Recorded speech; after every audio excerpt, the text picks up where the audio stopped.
시편 57편을 보겠습니다.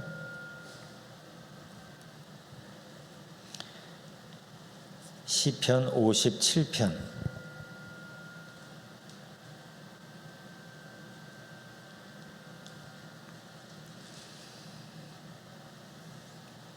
시편 57편 1절부터 7절까지 보겠습니다. 시편 57편 1절부터 7절.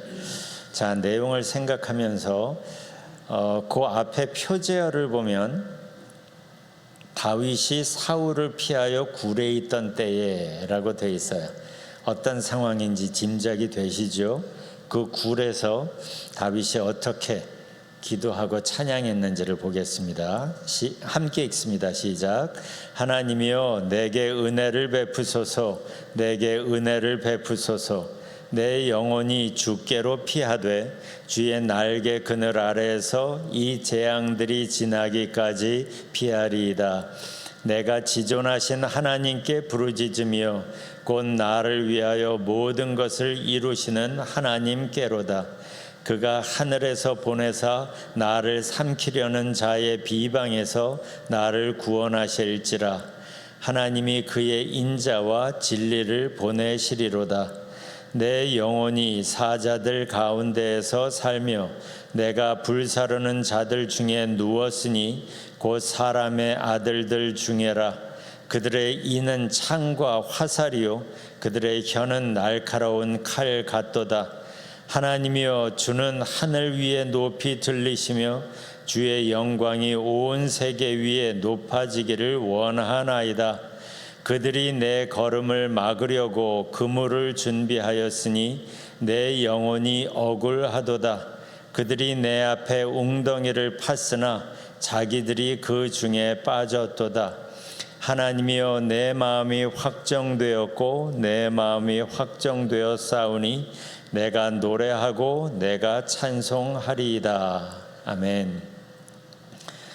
이 지금 시편 57편 이 앞부분 중간까지 우리가 읽었지만 이 내용을 이렇게 곰곰이 생각하면서 묵상하다 보면 흥미로운 과정을 여기서 볼 수가 있어요. 아까도 말씀드린 것처럼 표제어를 보면 다윗이 사울을 피하여 굴에 있던 때에입니다. 사울 왕이 다윗을 없애려고 쫓아다니던 그 긴 세월이 있었죠. 그 때 중에 한 무렵이었던 거예요. 지금 다윗은 굴에 숨어 있습니다. 오랜 시간을 도망다니면서 그는 억울하고 지쳤어요.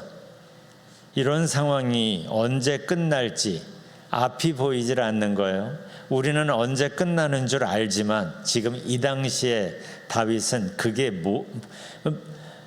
그러니까 지금 상황이 힘든 것보다 더 힘든 건 이 상황이 언제까지 이어질지 그 끝이 보이질 않으면 너무 힘들잖아요. 지금 다윗이 그런 거예요. 그래서 마음이 힘들고 마음 속에 두려움이 있었을 겁니다.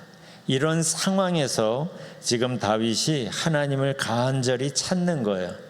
이 기도 내용을 보면 다윗의 마음의 변화를 우리가 조금 엿볼 수가 있습니다. 먼저 하나님께 자기 마음을 자기 힘든 걸 쏟아내면서 은혜를 구합니다. 1절을 보면 하나님이여 내게 은혜를 베푸소서. 내게 은혜를 베푸소서. 내 영혼이 주께로 피하되 주의 날개 그늘 아래에서 이 재앙들이 지나기까지 피하리이다. 은혜를 구하면서 그러면서 하나님이 어떠한 분이신지 주목하며 고백합니다. 요 우리가 전에도 나누었었죠. 기도 무작정 하는 게 아니라 내가 어떤 하나님께 기도하는지를 주목하면서 그분께 초점 맞추는 게 중요하다고. 2절이 그거예요. 내가 지존하신 하나님께 부르짖으며 내가 지금 찾는 하나님이 지존하신 분이라는 걸 다시 생각을 합니다. 곧 나를 위하여 모든 것을 이루시는 하나님이라는 걸 생각하고 주목하면서 그 하나님께 기도하는 거예요. 하나님이 어떠한 분이신지에 주목하니까 거기서 믿음이 생기는 거죠. 그러니까 이렇게 기도합니다. 3절, 그가 하늘에서 보내사 나를 삼키려는 자의 비방에서 나를 구원하실지라. 하나님이 그의 인자와 진리를 보내시리로다. 그런데 흥미로운 건 4절입니다.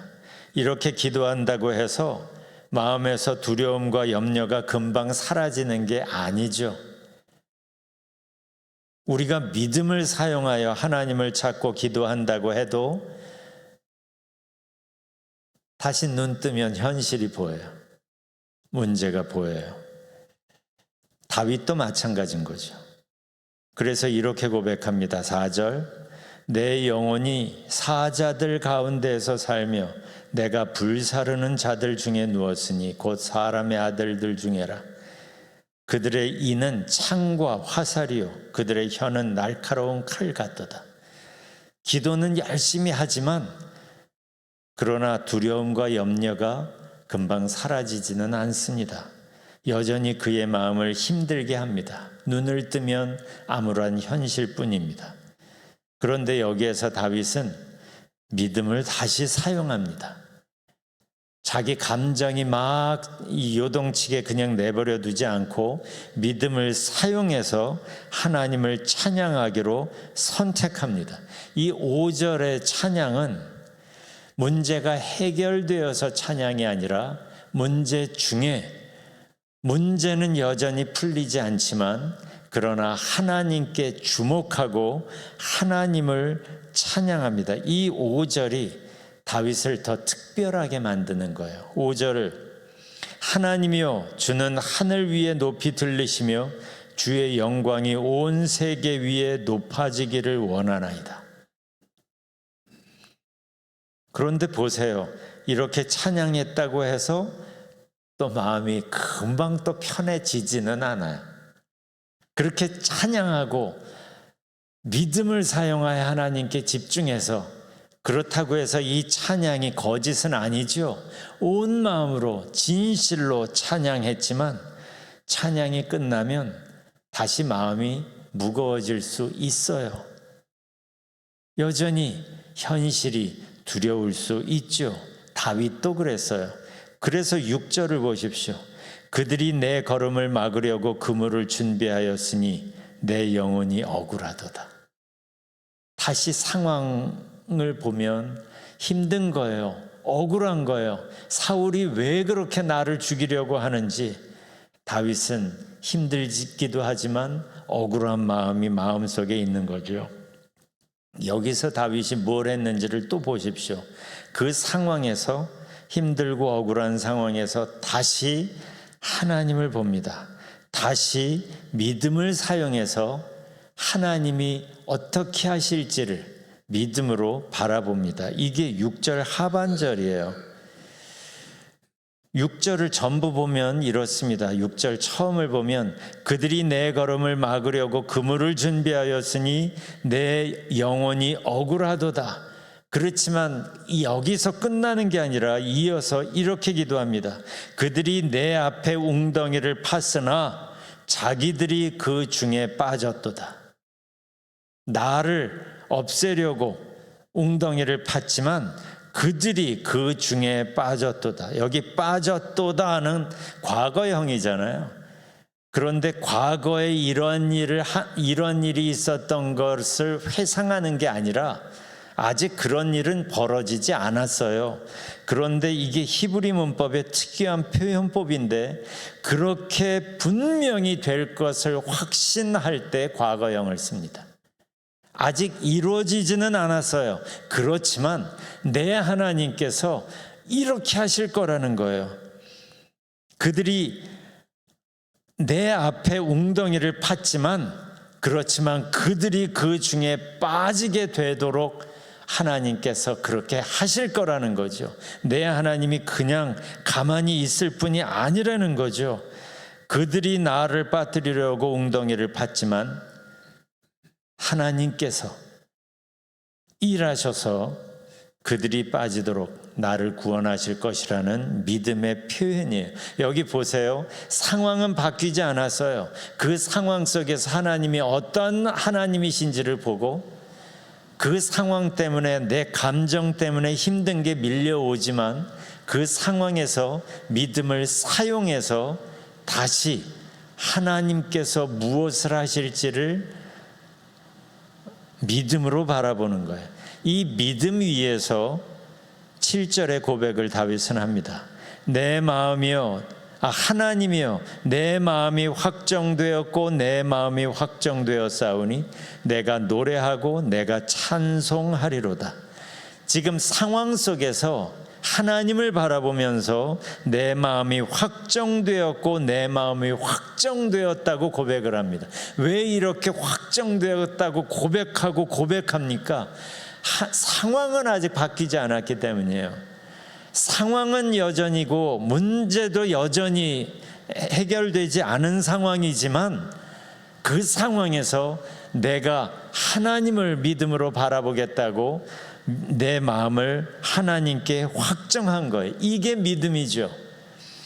상황이 해결되었기 때문에 감사하는 것은 그건 그 찬양도 귀하긴 하지만 그 찬양보다 하나님을 더 감격해하게 하는 찬양은 상황은 여전하지만 그러나 그 상황 속에 하나님이 어떠한 분이신지를 집중하고 그 하나님 안에서 내 마음을 확정하는 거예요. 이 7절의 고백이 다윗을 우리가 아는 다윗으로 만드는 겁니다. 그러고 나니까 그의 찬양이 더 분명해지는 거예요. 그래서 8절부터 끝까지 찬양이 이어지는 거예요. 처음에는 엎치락뒤치락 했죠. 찬양하지만 마음이 힘들어요. 찬양하지만 두려움이 없어지진 않아요. 그렇지만 상황이 바뀌지 않은 그런 상황에서도 믿음으로 하나님을 바라보고 그래서 하나님 안에서 내 마음을 확정했을 때 그때 그의 찬양은 바뀌지 않고 끝까지 이어질 수 있는 거예요. 우리도 살면서 힘들고 지치고 억울하고 한 상황들을 살다 보면 만나잖아요. 그래서 하나님께 기도하잖아요. 그렇지만 한 번 기도한다고 마음이 확 바뀌었으면 좋겠는데 그러지를 않아요. 내 마음을 한결같이 하나님께만 초점 맞추고 싶은데 그러지 않을 때가 참 많이 있잖아요. 상황은 여전히 달라지지 않아요. 다윗도 그랬어요. 그래서 이 시편 57편은 굴 속에서 목숨을 그래도 부지하기 위하여 숨어서 하나님을 찾으면서도 상황 때문에 두려워하는 다윗의 마음과 그런 상황에서 그러나 믿음을 사용하여서 하나님을 찾는, 그래서 하나님께 자기 마음을 확정짓는 그런 다윗의 이러한 마음의 변화를 보여줍니다. 우리도 마찬가지죠. 그리고 그 과정 속에서 우리는 하나님을 더욱 깊이 만나게 되고 하나님께서 주시는 새로운 은혜를 경험하게 되고 여기에서 우리가 성장을 경험하는 거예요. 문제가 해결되어야만 찬양할 수 있었던 그런 단계에서 문제 한가운데서도 하나님이 어떤 분이신지를 바라보고 하나님께 찬양할 수 있는, 문제 가운데서 하나님을 찬양할 수 있는 단계로 나아갈 수 있게 만드는 거예요. 바로 이 사람이 부르는 찬양이 이겁니다. 주 날개 및 내가 편안히 쉬네 밤 깊고 비바람 불어쳐도. 제가 여러 번 이 찬양을 소개했죠. 이 찬양을 부를 때마다 정말 놀랍고 감격스러운 것은 밤이 바뀌어 새벽이 되었기 때문에 찬양하는 게 아니라 비바람이 몰아치는 것이 이젠 잠잠해졌기 때문에 찬양하는 게 아닌 거예요. 그런 상황 속에서 주님의 날개 밑에 있기 때문에 하나님 때문에 편안히 쉰다고 고백하는 겁니다. 상황이 좋아져서 기쁜 게 아니고 문제보다 크신 하나님 안에 있기 때문에 기쁜 거예요.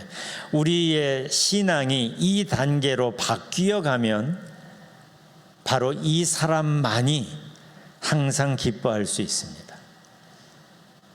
이 단계로 올라서기 전에는 항상 기뻐하라? 안 돼요. 상황이 우리를 그렇게 만들지를 않잖아요. 그렇지만 문제보다 크신 하나님께 집중하고 그분이 내 하나님이라는 게 분명해지고, 그래서 그분 안에 있기로 마음에 확정하고 그래서 믿음으로 그분을 내 하나님으로 붙들면 그분 때문에 항상 기뻐할 수 있게 되는 거예요. 이 변화로, 이 성장으로 하나님께서 우리를 계속 부르시는 거예요. 그래서 때때로 우리 앞에 문제를 그냥 두신 채로 그 문제 안에 앞에서 힘들어하는 우리에게 하나님께서 말씀하시죠. 두려워 말라. 내가 너와 함께함이니라. 놀라지 말라. 내가 네 하나님이 됨이니라.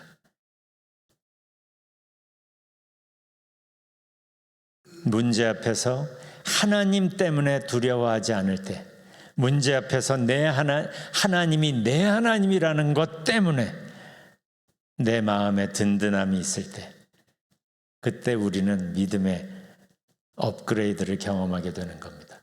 오늘도 우리가 기도하면서 문제에 집중하고 하나님 이거 해결해 주세요 하는 것보다, 나를 사랑하시는 하나님이 왜 이 문제를 여전히 두셨는지 하나님의 의도에 집중하고 하나님의 선하심에 집중하면서 하나님께서 원하시는 문제 중에서도 하나님 안에 있음을 경험할 수 있는 그 단계로 우리가 성장해 나아갔으면 좋겠어요. 아까 불렀던 찬송 393장